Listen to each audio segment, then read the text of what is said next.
Sir, we are now live. Please go ahead. Okay. Good afternoon, namaskar, and welcome to another edition of our webinars in the series Illness to Wellness. And today's topic is a very interesting and a very actual topic, that is managing Omicron for children, symptoms and curative actions. And to guide us in this journey of our discussion about Omicron in children, we today have with us a galaxy of specialists, not only from, I would say, from our country, but they're famous all over the world. And they would be answering your questions, and they would be clearing your doubts, and they would be guiding us on how to better deal with Omicron in our children, in our kids who are so near and dear to our heart, and about whom we are so worried. So thank you all our esteemed panelists for joining, sir. I would like to welcome you all on behalf of ASSOCHAM and especially on behalf of Shri Anil Rajputji, who is the chairman of the CSR Council of ASSOCHAM. We've been conducting these webinars almost since past 2 years, and since the pandemic has started and we had to move online. Earlier we were conducting uh, wellness and health awareness programs offline in societies, in communities and offices. They were basically targeted towards non-communicable diseases like diabetes, obesity, thyroid disease, hypertension, heart disease. But since the onset of the pandemic of COVID, most of the attention has been focused on COVID, on management of COVID, and how to better deal with COVID. And we have conducted more than 100 webinars in this series of Illness to Wellness. We've touched upon different topics from cardiology, gastroenterology, pediatrics, and basically anything and everything that is related to COVID, which is of use and benefit to our general population. And today we are coming up with another very important topic, which I'm sure you would all agree, that is managing Omicron for children. Once again, thanks a lot, and I'd like to welcome you all with a brief introduction of our esteemed panelists, even though they're all very well known, and I'm sure all of you have heard about them. I'd like to welcome you, sir, Professor Anupam Sibul. He is the Group Medical Director and Pediatric Gastroenterologist, Apollo Hospitals Group, and President, Global Association of Physicians of Indian Origin. Thank you so much for sparing your time and joining us. Welcome once again. I'd like to welcome Dr. Nirmal Kumar. He is the Head of Department Pediatrics in St. Stephen Hospital, Delhi. Thank you so much for joining us, sir. Thank you once again. We have also with us Dr. Prabhat Maheshwari. He is the Chief Neonatal and Pediatric Critical Care in Artemis Hospitals, Gurugram. And we would also be joined by Dr. Praveen Khilnani.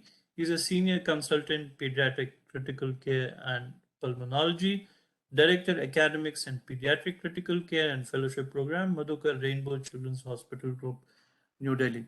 So once again, I'd like to thank you all for sparing time and joining us. I would like to start with one question to in which I would request all of you to contribute. So I'd start with Professor Sibul, sir. Sir, we are already facing this pandemic of COVID since past 2 years. So what has been your experience, and what would you say are your personal takeaways of these past 2 years? Thank you so much for this kind invitation. It's a pleasure to be a part of this panel. I think there are multiple takeaways. One is, of course, I think technology has become center stage. We've seen the government come out with telemedicine guidelines. We're going to see more and more traction with telehealth. We are seeing that with e-ICUs, digital pathology, teleradiology. We're going to see more and more reliance on technology. Just like work at home has become a norm for many people, I think health at home is going to be important. So from sample collection to delivery of medicines to counseling to first consultations to follow-up consultations. We're going to see traction there. I think health has become center stage, so we're going to see more and more government participation. The 2017 National Health Policy talks about GDP spend of the government going up to 2.5% by 2025. Hopefully that'll happen sooner. We are waiting for the announcement on ABHA. We've got the Digital Health Mission. We've got the Ayushman Bharat infrastructure, a mission with 64,000 crores allocated. We're seeing reforms in health education, whether it's NMC, whether it's the Allied Health Bill. There'll be a nursing bill that will also come forward.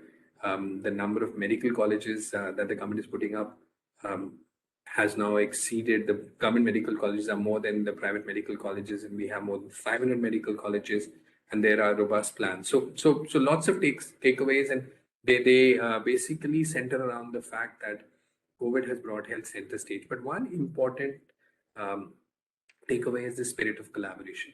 Never before have we seen the silos between the private and the public sector break that the way they have. We are actually looking at managing COVID and have done so for the last 2 years in a collaborative spirit. So let me give you some data points. For example, if we look at labs, public and private, nearly equal. If you look at ICU beds, there are like 35,000 ICU beds, 17,000 ventilated beds on the public sector, but on the private sector, way more, 59,000 ICU beds and nearly 30,000 for ventilation. When we look at how we've gone ahead with our vaccine program, the virus was provided by ICMR to Bharat Biotech. They developed a vaccine. Most of the manufacturing has been in the private sector, but when it comes to delivering the vaccines, it has largely been with the government sector, and nearly 97,000 government centers have been very active in vaccinating, and the private sector has been a few thousand. If we look at development of PPEs, diagnostic kits, trials, whether it's medication or for vaccines, I think we've seen the public and the private sector come together. And you'll be happy to note that if we look at the publications that have come out, 14% of all publications on COVID that came out last year were from India.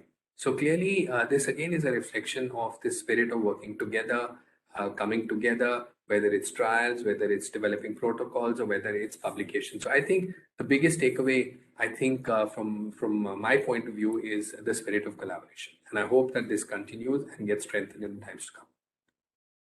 Thank you, sir. Thank you. That was really very interesting. And I think it was a very actual observation that you've come up with. Thank you so much for your contribution. Dr. Nimal Kumar, sir, what are your takeaways from the past 2 years of exposure to COVID? Sir, please unmute yourself. Sir, please unmute yourself. Dr. Nirmal, sir, please unmute yourself. You are muted.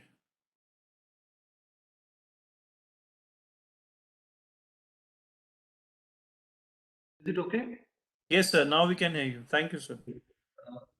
For the takeaway, I will say that in 2 points. One from the patient point of view, attendant point of view, and another as a doctor. From the patient point of view, there is no need to worry about that because most of the time it is mild in nature. There is no need to worry. But in the meantime, you select the patient who are moderate or severe. Try to send or pick up those children and send to the higher center as early as possible.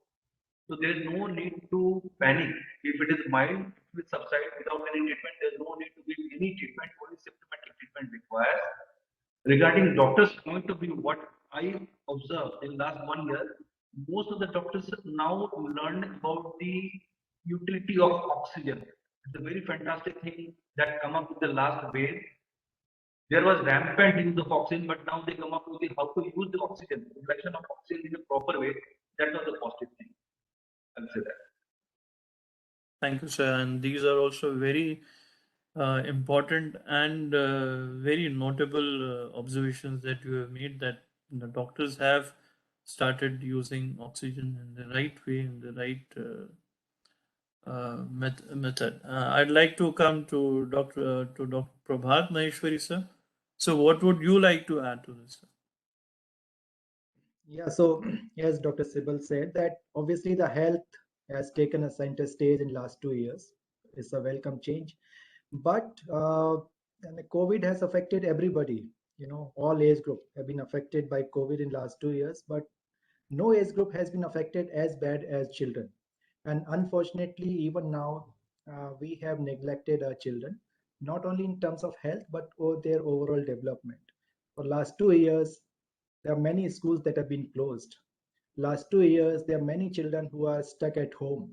It has taken a huge toll in on their development. I think it's the time to bring that back in focus, and I think your program today, this program, may help that.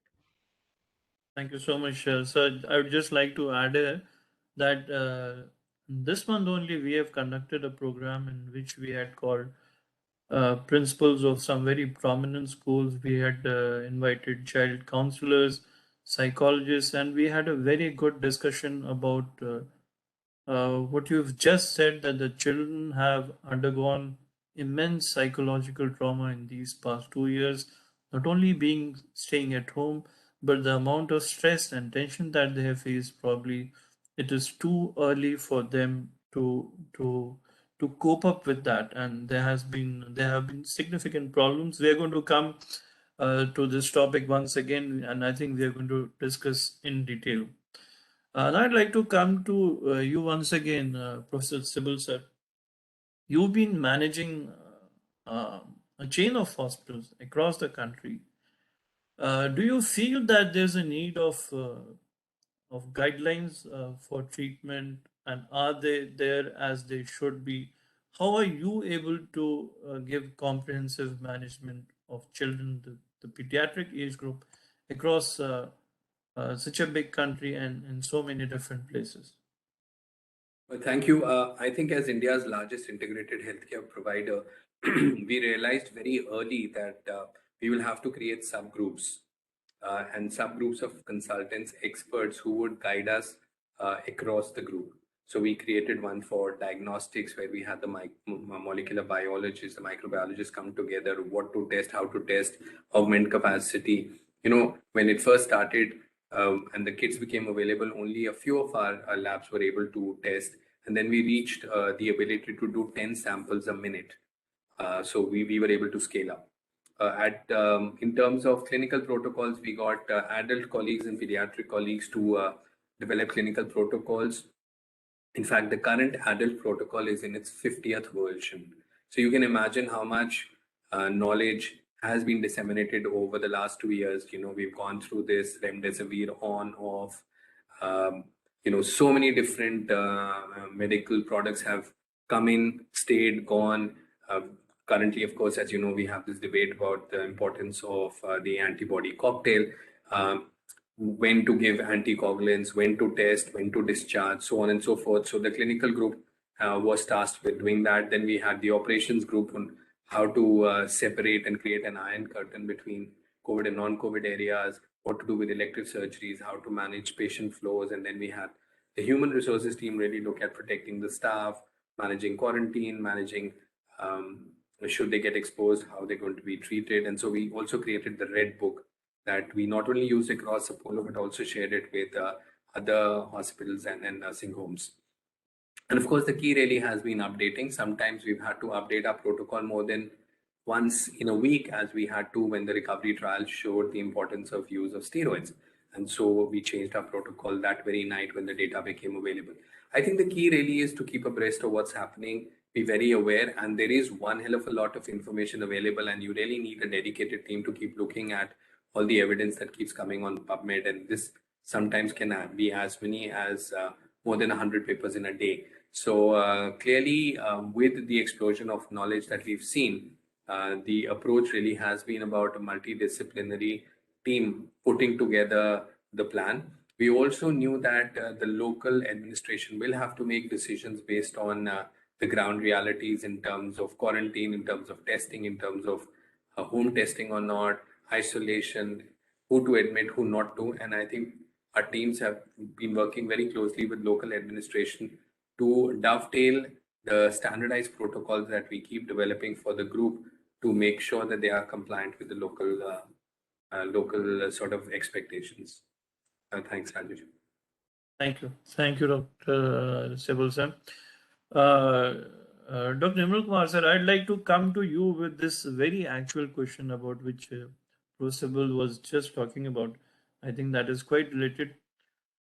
In the pediatric age group, who should be tested? Because the cold, cough, and the usual symptoms of COVID that we keep on hearing about are just as are quite common, and especially in this season. So, which parents, I mean, in whom the test, the RT-PCR, or even the rapid antigen kit test is advisable, and who of the pediatric age group should be tested? Would you please elaborate, sir? Recently, the ICMR guideline has come, ICMR guideline, and they say that there is no need to test if a person is in contact with the COVID. There is no need to test. If patient is symptomatic, mild, there is no need to test also. Home isolation is adequate. But if he develops some clinical picture who may require the hospital treatment, better to go for the test for the COVID. That's all. So there is no need to test those who are in contact with the COVID active patient at home, better to keep isolation, or very mild, there's no need to test for them also. Those who are slightly sick, then you test for the COVID test, RT-PCR. So, patients must be coming, parents must be coming to you with their children with these symptoms of cough and cold and sneezing and maybe fever also. So, do you have any segregation of the ones that you would like to test for COVID, the ones you would not? Any of you would like to elaborate on this? Because I think this is a very actual question because the test for COVID is also very uncomfortable and children might be afraid, may get scared. So, I mean, whom should we say that, this person you must test and this one, this kid you shouldn't? Except for the ICMR guidelines, is there anything that you would like to share with our audience? I will only say that if there is simple mild cough, cold, or fever, just to isolate the child for 7 days. There is no need to test. Unnecessary, there is no need. It's a one kind of panic situation, creating panic. So there is no Yes, need sir. to test. I will say that. Thank you. Thank you. Thank you, sir. Thank you. Dr. Prabhat, sir, what are the symptoms? Because we are hearing about cold cough, but would you like to elaborate on the symptoms that you people as pediatricians are seeing in your COVID positive cases? Okay, so the symptoms basically a bit varies from in a different age group. So the younger children, less than 2 years, 1 year, they may present with high grade fever, and many of the hospitalization that they have needed are because of complication of fever rather than the complication of COVID. So febrile seizure is one of the important admission criteria for the children with COVID because they have fever up to 100 to 103 in initial 2 days, 2 to 3 days. After that, typically headache is a very significant symptom in older age group and adolescents, and also the throat irritation, and sometimes the throat pain is a predominant one. So the throat pain, myalgia, headache, they are in the older age group. In the younger age group, it is predominantly fever associated with sometimes febrile seizure or sometimes gastroenteritis as well. Cold coryzal illness is not that frequently seen in in any of these age group that we have seen, particularly in this Omicron variant. Even in the past, when the Delta variant was going on, most of the young kids presented with gastroenteritis or fever for a couple of days and they got settled. Many of them had some upper respiratory infection. Hardly anyone has lower respiratory infection. So children predominantly their infection is restricted to upper respiratory part. Very rarely they have pneumonia, COVID pneumonia, which is very, very unlikely. And only on those cases you need hospitalization. Okay. Okay. Thank you, sir. Thank you.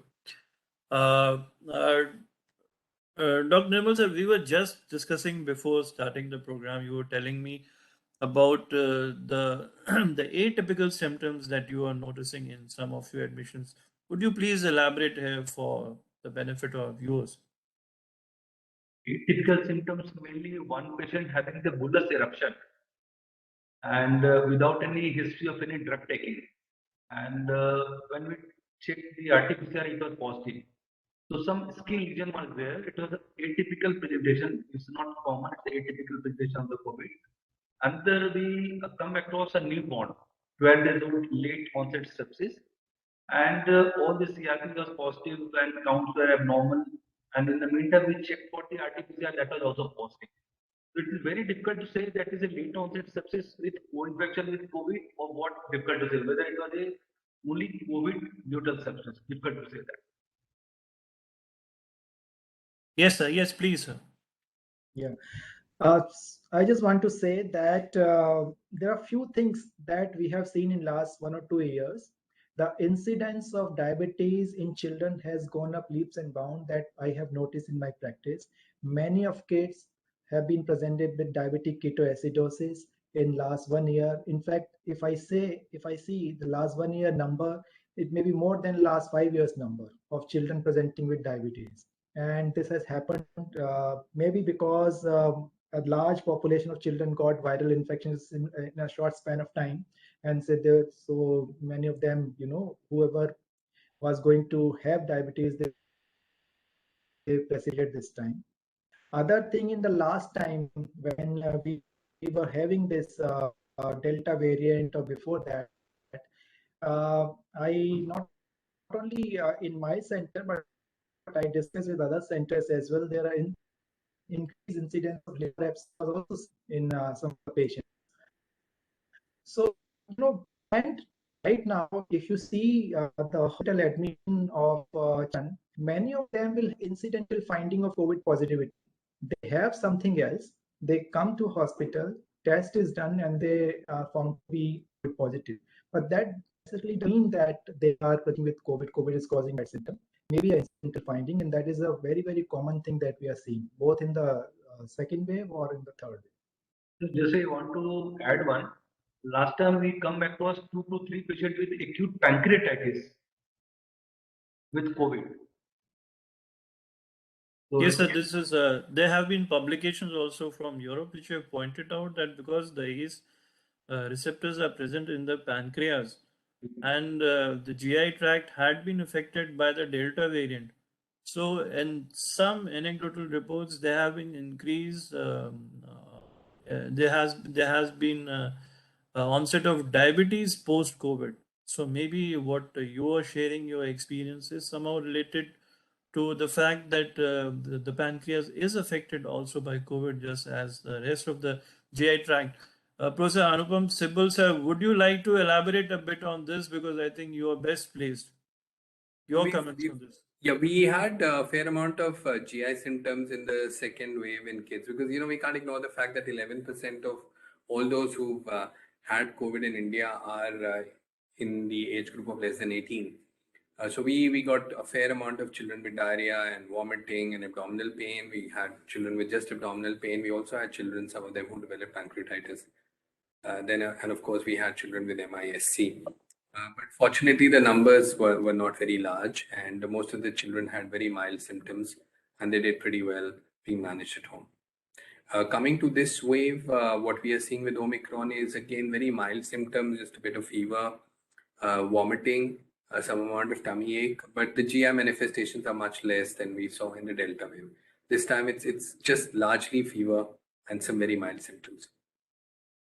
So I was reading some articles that many children post-COVID have changed food habits. Have you come across any such cases, or have you noticed? I think there's been change of food habits. I think we have the infodemic, as I talked about. We have the pandemic, and then I think we have this obesity epidemic that has kind of developed. These kids, because of lack of a routine, because when you go to school, you get up a particular time, you get ready, have a bath, have breakfast, and you go to school. You have one break, and then you have a second break. You come back home, you eat at a particular time, then you do some homework, go and play, then you have dinner, and you go to bed at a particular time. Now, what's happened with virtual schooling is that all these routines have gone. They don't get up in time. They don't get ready. Don't have to bathe. Nobody's going to look at your uniform. And in fact, many kids have figured out how to attend the class without actually attending a class.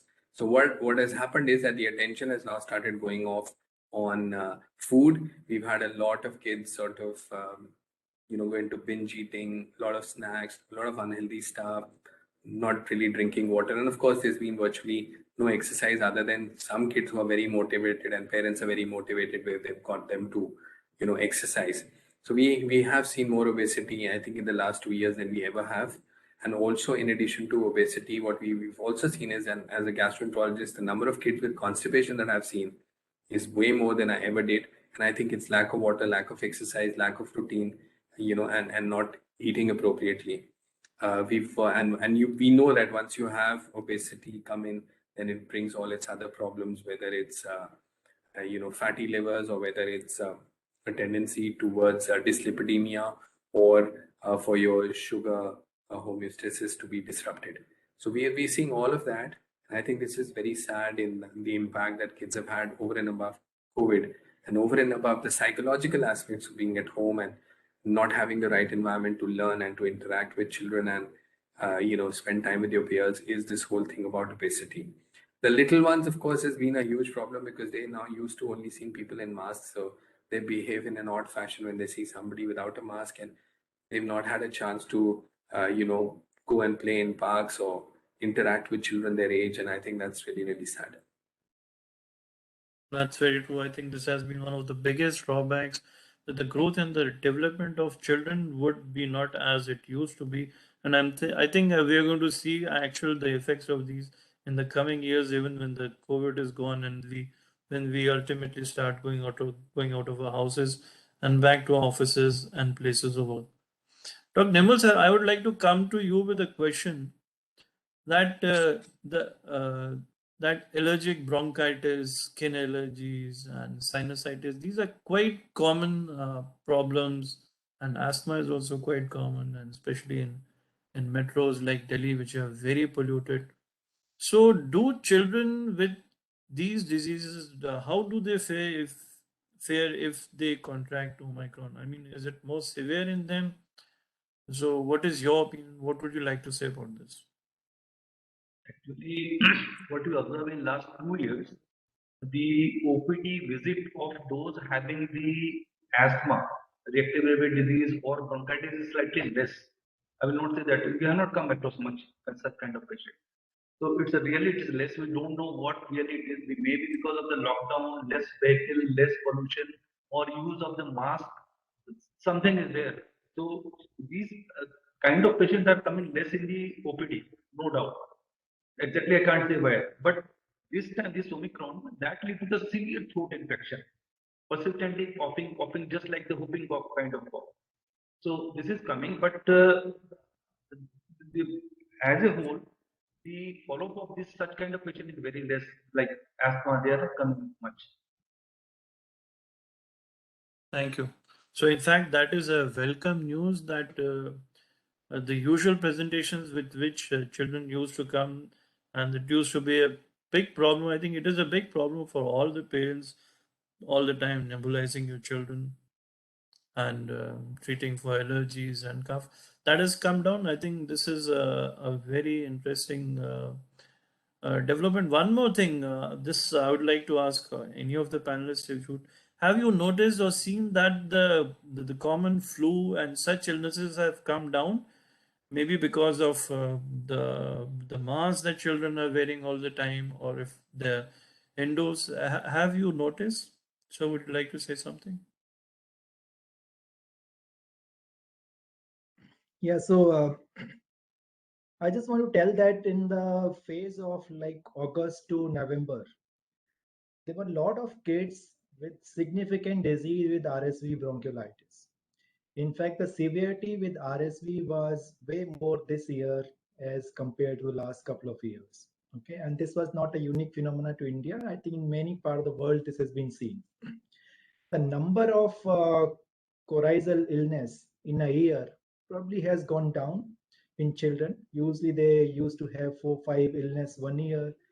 That has come down because obviously they are not interacting with their peer groups. They are not transmitting infection to one another because they are not going out of the house, out of the their home. So that has come down.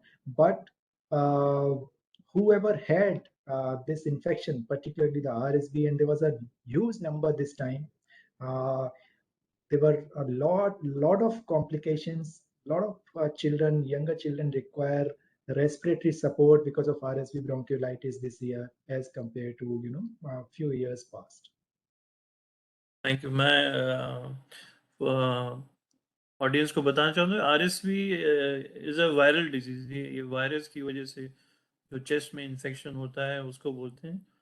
तो thank you. I think this is also very interesting for our listeners and our audience to know that actually some diseases have come down, even though as you said कि ये बीमारी viral illness की वजह से ज़्यादा admission थे, but in general the incidence has come down. This is also, I think, a very welcome and a very I just want to important add one thing. more thing, if you Yes sir, please please. Sir, आप हिंदी में भी बोल सकते हैं, because the audience would like to, I think we have a mixed audience, तो ऐसी चीजें जो लोग सही से आसानी से समझ पाए। टिपिकली ये बोला जाता है कि कुछ कोमॉर्बिडिटी रहेगी। अगर किसी को हार्ट का डिजीज है, किडनी का डिजीज है, कोई और डिजीज है, तो उसमें कोविड का सिम्टम्स ज़्यादा सीवियर होते हैं या सीवियरिटी ज़्यादा होती है। अपार्ट फ्रॉम इम्यूनो डेफिशिएंसी, जहाँ की सिग्निफिकेंट इम्यूनो डेफिशिएंसी है, वो एक जेनेटिक प्रॉब्लम है इम्यूनो डेफिशिएंसी की। उसके अलावा जो हमारी प्रैक्टिस है लास्ट 2 इयर्स में, हमने ऐसा देखा नहीं है कि किसी को अगर किडनी का प्रॉब्लम है, किसी बच्चे को, या किसी को चेस्ट का ही कोई प्रॉब्लम है, या किसी को और कोई और प्रॉब्लम है, उनको कोविड ने ज़्यादा सीवियर इन्फेक्शन दिया है या सीवियर डिजीज किया है। सो एक ये जनरल ट्रेंड जो हम लोगों ने पढ़ा है और सुना है, वो practically at least I have not seen in my practice. I mean, others can also contribute to that. It's more of a belief rather than the actuality that we are seeing in practice. Thank you sir, this is also very enlightening, I would say, and encouraging to parents कि आप ज़्यादा घबराइए मत। अगर आपके बच्चे को कुछ ऐसी बीमारी है जैसे type 1 diabetes. Sir, any of you would like to contribute to this? You had similar experiences? Doctor Nirmal sir. Regarding which? As Dr. Prabhat was mentioning that the severity of other illnesses has not been so much as was anticipated. नहीं, अभी हम लोगों ने तो अभी ऐसा देखा नहीं है। अभी जो कुछ केसेस आ रहे हैं उनमें कोविड नेगेटिव है, लाइक सीवियर निमोनिया है, ट्यूबरकुलोसिस आ रहे हैं। तो अभी जो लग रहा है कि हमें मिस नहीं करना है, कुछ जरूरी है। जैसे एक पेशेंट आया, उसका फीवर 8 दिनों से ज्यादा था, तो उसका हमने सीटी एब्डोमेन थोरेक्स करवाया, मल्टीपल लिम्फ नोड्स थे, गैजेटिंग नेक्रोटिक।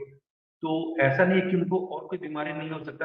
ये हम यही कहेंगे कि केवल मान के ये ना चलें कि यदि कोई किसी बच्चे में फीवर लंबा जा रहा है या कॉफ परसिस्ट कर रहा है, तो केवल कोविड मान के ना चले। हम उसको जल्दी से जल्दी कॉन्टैक्ट करके उसको फर्दर इन्वेस्टिगेट करके रूल आउट करें कि कोई अदर डिजीज तो नहीं है। ये हम कहना चाहेंगे। Okay. Now coming again to the preventive aspect, Professor Sibyl sir, I would like your comments about this vast exercise of vaccination that has been already being carried on in the adults, and now which has started in the pediatric age group. What would you like to say in general? And one thing, why the less than 15 years age group is not being given vaccine as of yet? Please elaborate on that also. Well, I think we all, as Indians, need to be very proud of what we've been able to achieve with the vaccination program. I mean, as of yesterday, we've administered 163 crore vaccines. 163 crore vaccines. And I think that's truly remarkable. And the fact that 68 crore individuals have actually had 2 vaccines is truly remarkable.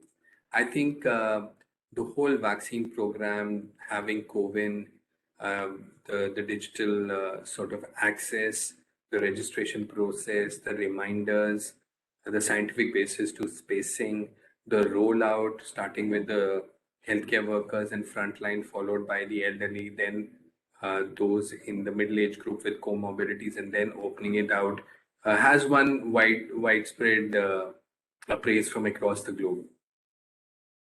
If we look at India's ability in terms of manufacturing of vaccines, well, 70% of the world's COVID vaccines are going to be manufactured in India. If we look at the fact that we've now got permission for 8 vaccines, we have 2 novel vaccines that are in their final stages of trials, and hopefully the nasal and our indigenous mRNA vaccine will become available.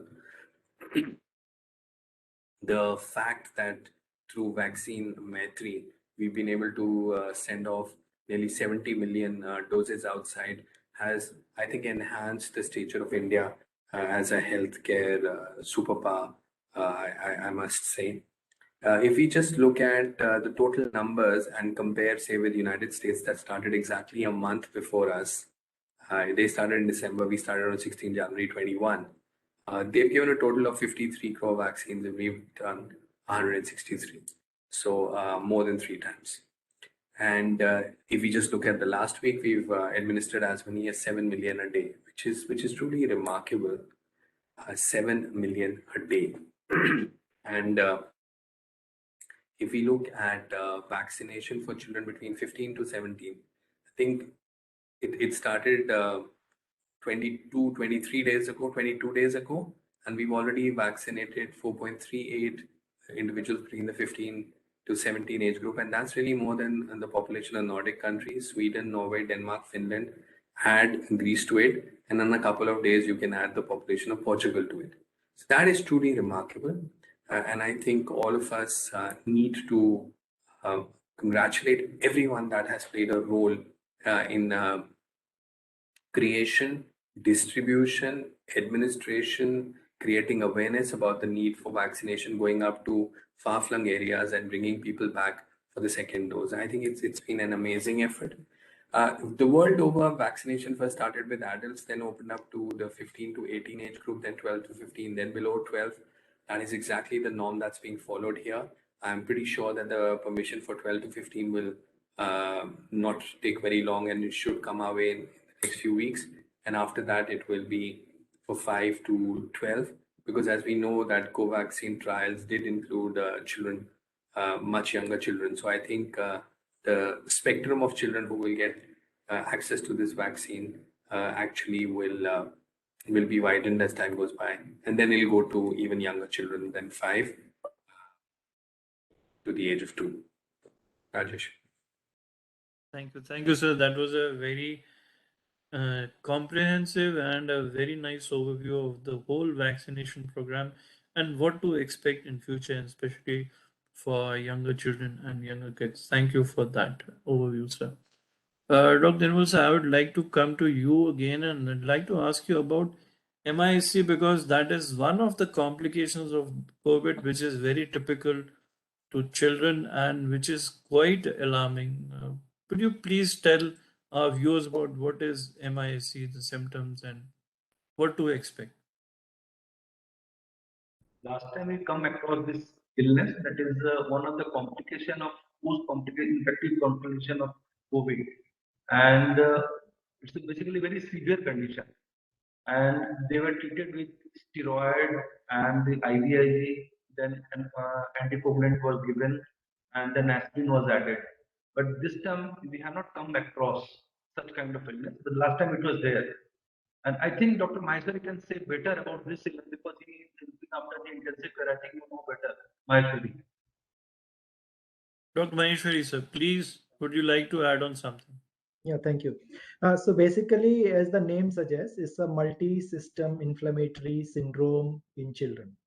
So there is a involvement of more than 2 or 3 organ systems, and there is an inflammation in the body, and that's how many of them present with severe illness in the hospital or in ICUs.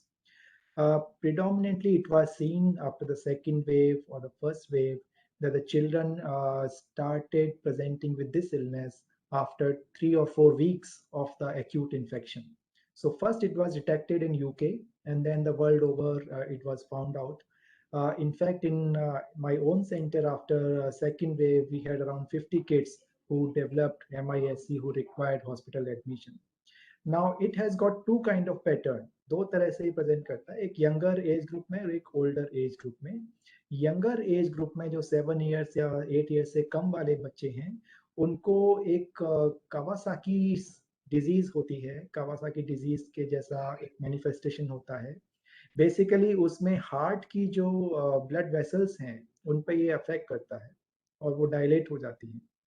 और अगर वो treat नहीं किया गया उस time पे तो वो लॉन्ग लास्टिंग इम्प्लीकेशन छोड़ते हैं, तो यंगर एज ग्रुप में. But the good thing is कि अगर वो टाइम पे डिटेक्ट करके ट्रीट किया गया तो वो पूरी तरह नॉर्मल हो जाते हैं. So most of the kids who required hospital admission और who came on time, they made full recovery after the course of treatment. In a older age group like in adolescent और 10 to 12 years के ऊपर के जो बच्चे हैं उनमें वो हार्ट की मसल्स को वीक करते हैं, तो उससे ब्लड प्रेशर वगैरह ड्रॉप कर जाता है, वो शॉक की तरह प्रेजेंट करते हैं. उसको भी अगर टाइम पे ट्रीटमेंट मिल जाता है, जैसा सर ने बताया कि steroids and IVIG, they are the two modalities. In fact older age group में स्टेरॉइड बेटर काम करता है और नीचे वाले एज ग्रुप में जहाँ कावासाकी वेरिएंट है वहाँ आईवीआईजी बेटर काम करता है. तो उससे ये कॉम्प्लिकेशन है. जनरली ये आता है जब भी पीक ऑफ acute illness आता है, उसके 1 month के बाद we used to see that. So whether we are going to see this time in next couple of weeks, it's a question mark that we have to wait and see. But in the last time, we a lot of, but if you see overall number, it was not a big number. In the whole country, almost 80% kids were affected by COVID in second wave, as the Zero Service said. But the number of MISC was not that much in terms of overall situation. But many of them required hospital admission, and the good thing is that it's a treatable and they make full recovery. Thank you, Dr. Maheshwari. I'd just like to ask a question, a trailing question to it. Which are the children who are requiring hospitalization in the current scenario? Are you seeing any hospitalizations related to Omicron or related to COVID, because we actually don't know whether it's Omicron or Delta in these weeks or on this month? Yes. So as I told you earlier, जितने बच्चों को hospital admission की जरूरत पड़ी है उसमें से most of them were admitted because of the complication of fever. So like febrile seizure, कुछ बच्चे ऐसे एडमिट हुए, या कुछ डिहाइड्रेशन की वजह से एडमिट हुए because of high fever और poor oral intake, उनको डिहाइड्रेशन हो गया. उनको एक दिन का IV fluid वगैरह मिलने के बाद hardly any kid required hospital for more than 2 to 3 days. They got better within a day or two. Nobody in this wave required admission because of pneumonia, COVID pneumonia. So that I have not seen so far in this age, in this wave. But the kids who require admission are because of these, या कुछ और problem है उनको और incidentally Covid positive आ गया उनका. So suppose किसी बच्चे को एपिलेप्सी है, फीवर की वजह से एपिलेप्सी ट्रिगर कर गया और उनका टेस्ट किया तो कोविड पॉजिटिव आ गया. या कुछ ऐसे बच्चे थे जो हमारे पास एडमिट हुए जिनको कि यूरिन इन्फेक्शन था और साथ में उसको कोविड भी पॉजिटिव आ गया. या किसी को डायबिटिक कीटोएसिडोसिस की तरह से प्रेजेंट किया और साथ में कोविड पॉजिटिव आ गया. तो वो एक इंसिडेंटल फाइंडिंग ज्यादा थी. जिनको सिर्फ कोविड की वजह से हॉस्पिटल रिक्वायर हुआ एडमिशन, वो predominantly younger age group less than 2 years and probably with febrile seizure. That's the most common that I have seen. Thank you, sir. That was also very interesting. And sir, आप कुछ add करना चाहते हैं doctor Nirmal sir? Yes. जैसे recently this ICMR is a very fantastic thing. They come out only 2 symptoms, respiratory rate and SpO2. If respiratory rate is age appropriate more than that and SpO2 is less than 93, they may require the hospitalization. That's a very good, fantastic thing. We watch for the respiratory rate, distress, and if you have to monitor the SpO2, if it is less than 93, go to the hospital.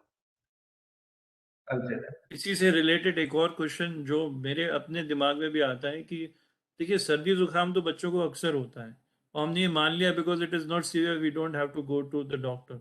So when should we advise आप parents की अब आप doctor के पास लेके जाओ? Is it based on these two or something else also, sir?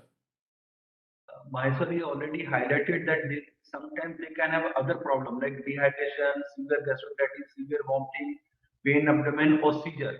For that, you will have to admit. But regarding the Omicron, we look at the respiratory involvement mainly. And if these two pictures are there, you look for the respiratory rate and the SpO2. If it is suggestive of, you go to the hospital for admission or investigations. Thank you, sir. Thank you so much. Professor Sibyl, sir, we just had a question in the chat box from one of our viewers, and he's asking that if the COVID infection is so mild in children, then what's the need for vaccinating them? Yeah, that's a very important point, and the answer to that is we don't know enough. Yes, it's very mild from what we are seeing just now, but we really don't know what the long-term impact will be. And we definitely know that vaccination prevents the serious manifestations. So if a child gets exposed and gets COVID after having had the vaccine, we definitely see the need for hospitalization is much lower. The need for more intensive care is much lower. So that's the advantage. Secondly, we would want children to be protected because they do serve to transmit the infection to adults in the family, especially the elderly. And so from that point of view, it would be desirable to protect children and prevent them from getting an infection. Yes, thank you, sir. I think this is a very, very important and a valid point, especially during the second wave. I think children have played a very important role of silent spreaders because during the lockdown, children have been interacting with each other, and the infection in them was basically asymptomatic, and they would definitely come to the elders, dada, dadi, play with them without mask at home, and they've been causing complications COVID complications in the elderly age group. This is what we've been seeing in the adult practice, that virtually there was no contact from outside. People were locked in their homes, and there was no other way of getting infection except for the children who've been playing out in their societies and the colonies. I think that is a very valid point. And then obviously we need to get the children out into school because they can't stay locked in for such a long time. Dr. Tirmal sir, what has been your view and what are you seeing? Have you seen children with depression, anxiety as a result of the lockdown or trauma that they might have seen? This is very difficult to say whether it is because of the disease itself. Maybe because of their in home for a long time, not going to school, not mixing with the children, not playing with them, and more and more of screen time. So these are all of the factors that will lead to that. But I don't think COVID itself, in pediatric age group, very difficult to say whether it is causing depression or anxiety.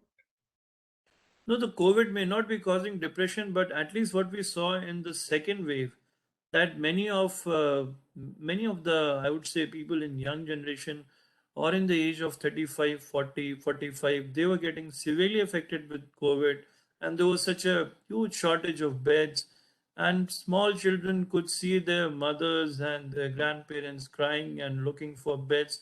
I think that is going to cause some sort of what we call post-traumatic stress disorder, which may manifest in the later age when they grow up as adults. Any of you would like to comment on this, sir? Yes, please, sir. There has been definitely an increase in psychosocial problems in children in last 2 years. Typically in medical science, we say that the cure should not be more problematic than the disease itself. But in terms of kids with COVID, I think the prevention and cure has caused more damage than the COVID itself. COVID is causing only mild illness, predominantly in children, but our measures to tackle it and to force children in their home to not allow them to go to school has taken a huge toll. I think it's time. 2 years have gone by, I think the authorities and all the experts, they need to come out with something, and this notion has to be now challenged. That, see, I give you an example. In a country like Sweden, they, in the first wave, in the Delta wave, they hardly closed their school. They never closed their school, even the primary schools. There are some countries, they are very, very aggressive in controlling, and India is probably the one of them who have closed school probably the maximum number of time. But if you see the overall impact, if on any of these countries, there is hardly any difference. Whether the schools are open or closed, children have suffered the same. And it's not the, if you realize that in the second wave the schools were closed, but in spite of that, 80% of our kids had infection, as the zero survey says. Now the schools are closed. In spite of that, a large population is getting infection. The children are not getting infection from the schools; they are getting from their parents and from the other family members.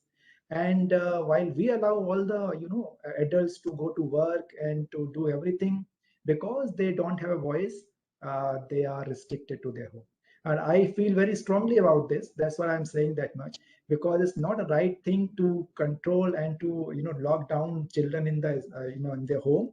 Uh, Adults have developed whatever mental and physical development adults have reached, that children are in the process, and it's in that tender age, if we restrict them, if we take 2 or 3 years out of their life, then it's going to cause a huge problem. And I think we should realize that it's not making any difference. I think by 2 years we are now know that it doesn't make any difference. So I think it's time to change that. I think this is very true. This is very true, Dr. Maheshwari. The point that you have brought up is very actual, and I think it is not only for just school-going kids or children. I think it is also for the youth, because one of the best days in our lives were the college days, the passing out and the festivals and all those things. And unfortunately, what I've been seeing since past 2 years, that even the college students, even the young people, they don't interact, and the social life has literally come to a standstill. And one thing which we actually discouraged in children all the time was using of excessive use of mobile phones and laptops and computers. Now we are encouraging them to use that, and I think this is one habit which is not going to die away that quickly, even if the world opens up very soon. So I think this is also a very important thing that you just brought up. Thank you so much. Now, next, I'd like to ask you all. There's one thing which all the parents are always worried about, कि बच्चे को क्या खिलाएं, because we've had all this talk about kadha, about health foods, about giving vitamin tablets, vitamin C, and also, does all this help in any way? See, basically, we need to make sure that they have a nutritious diet, and which means they get in proteins, they get their carbohydrates, they get their fat, they get the trace elements, they get their minerals. Nothing like a good old thali. Extremely important to have fruit and vegetables, because that is essential. We need to make sure that they're well hydrated. Other than that, I think we've seen a whole lot of vitamin C and zinc being used in the second wave. I'm not sure it is of any great value. Of course, I also believe that it does no harm. But the focus really needs to be on a normal, healthy, nutritious diet with a lot of hydration, and to stay away from junk food and all the other stuff that these kids have been taking, which is really compromising their health in terms of the obesity that we are seeing. Thank you. I think that is very true. Because obesity is going to be a big problem. Anyway, we were seeing obesity in the children, which was at very high levels. And after these 2 years, when the schools open up, let's hope that they're going to open up soon. And when children land up in the school, I think the incidence of obesity and the related metabolic diseases that we've already seen in children is going to rise tremendously. So we have to bring back our children into activity very soon. And what about the kadha? Because many people ask, is it of any use in children? Should it be given or not? It may be detrimental also. Well, whether you give kada or not, the symptoms are not going to change. So it's not going to make any difference what medication you use, whether you give vitamin C, whether you give zinc or any other supplements. The COVID behavior is not going to change. So I think we should move away from these things which which have not been scientifically proven. Uh, Regarding vitamin C, there are many people who have been taking vitamin C regularly for last couple of years. It may cause harm. Ultimately, it may cause, if you overdo it, may cause renal stones and other things. So, what I want to say is that by now we realize that whether you take multiple vitamins or kada or steam or all those things, it usually doesn't make a difference. Yes, if there is a deficiency of one particular vitamin that you have to supplement, you have to take balanced nutritious diet.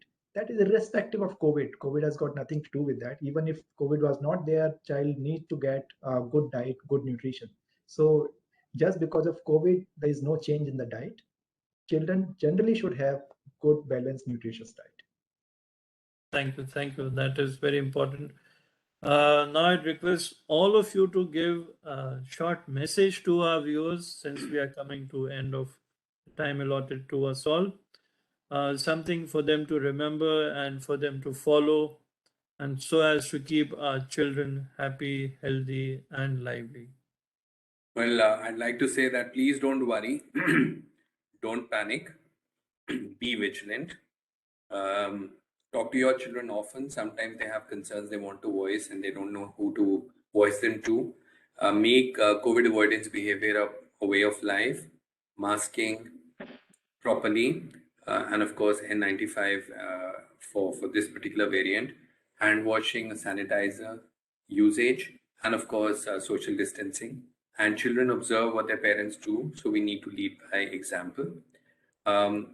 If we look back at the influenza pandemic of 1918, if we look back at what we are seeing with the last 2 years, many of us believe that with the Omicron dominating the Delta, with high infectivity and a much less clinically severe presentation, perhaps things will start to normalize in the coming weeks. Of course, the possibility of another variant and another variant of concern remains. So we need to be constantly vigilant.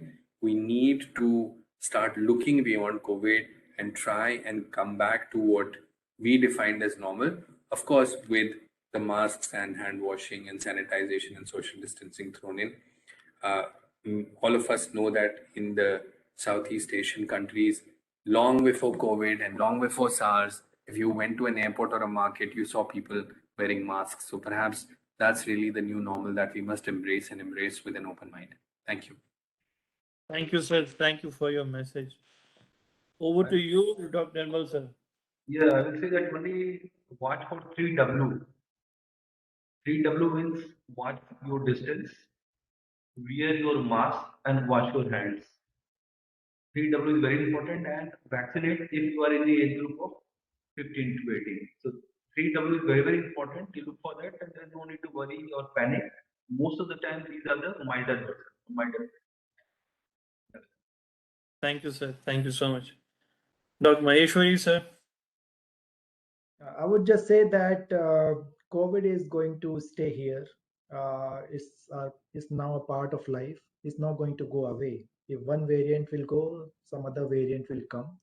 Hopefully, a milder variant will come as the time passes by. So, fortunately, in last 2 years, we have seen kids are not that severely affected, and they can get infection, but the disease pattern is not that severe.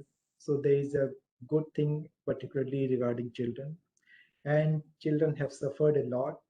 Parents should also, sometimes the parents are creating panic. And many times I have heard that parents don't want to send their children to school. So I want to tell them that rather than preventing them from going to school, they should create pressure in the school and authorities so that the schools are open and the children can have a normal life. So thank you, thank you. I would like to thank all of you.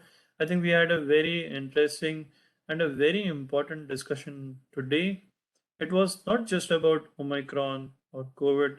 It is about the new normal, about the new things that have happened in the past 2 years. I'm very thankful to all of you. I'm thankful to Professor Anupam Sibul. I think he made some very key underlines about the partnership, the public-private partnership, which has brought tremendous changes in our healthcare system, and about the new norms that have set in. And I think that has played a very important role. The importance of telemedicine has been understood by most of our patients, and that is going to change the healthcare system in the years to come, not just for children, not just for in the pediatric practice, but I think in the practice of non-communicable diseases, about the management of chronic disease, which has changed tremendously. And I would say in some ways it has changed for better. Patients now understand that they don't have to move out to visit a doctor. They can get a similar good care at their home, which they are following readily and which may even be more effective. We've learned so much today. We've learned from Dr. Nimal about the atypical presentations which might be there, about pancreatitis, about the skin lesions, uh, about the lesser incidence of asthma and bronchitis that he's seeing in his practice. I think this has been very encouraging. And Dr. Prabhat Maheshwari has said a very good thing, that we have to be the voice of the children because they can't be kept at home. And one encouraging thing that he's told us is that there haven't been many hospital admissions because of COVID or Omicron. They may have been because of certain complications, but they are not that severe. So don't worry. Don't keep your children at home. And it is time to push our children, once they are vaccinated, uh, out to schools for them to have a normal life. And obviously, our normal life is not going to be as it was 2 years back. It is going to be a new norm. It is going to be a new normal, as you've all underlined, with the SMS, with the social distancing, with the masking, with the sanitization, and obviously with vaccination whenever it is required, even if boosters are required. So I'd once again like to thank all of you on behalf of ASSOCHAM, and especially I would like to thank you on behalf of Sri Anil Rajputji, who is the chairman of the CSR Council of ASSOCHAM, who's the person behind these webinars, and the whole team of ASSOCHAM, who has taken so many pains to organize this webinar. So thank you all, and thank you ASSOCHAM, and thank you our audience and viewers for being with us for such a long time. Thank you so much. Namaskar and Jai Hind. Thank you, Dr. Rajesh, for conducting the session brilliantly. Thank you. Thank you, sir. Thank you.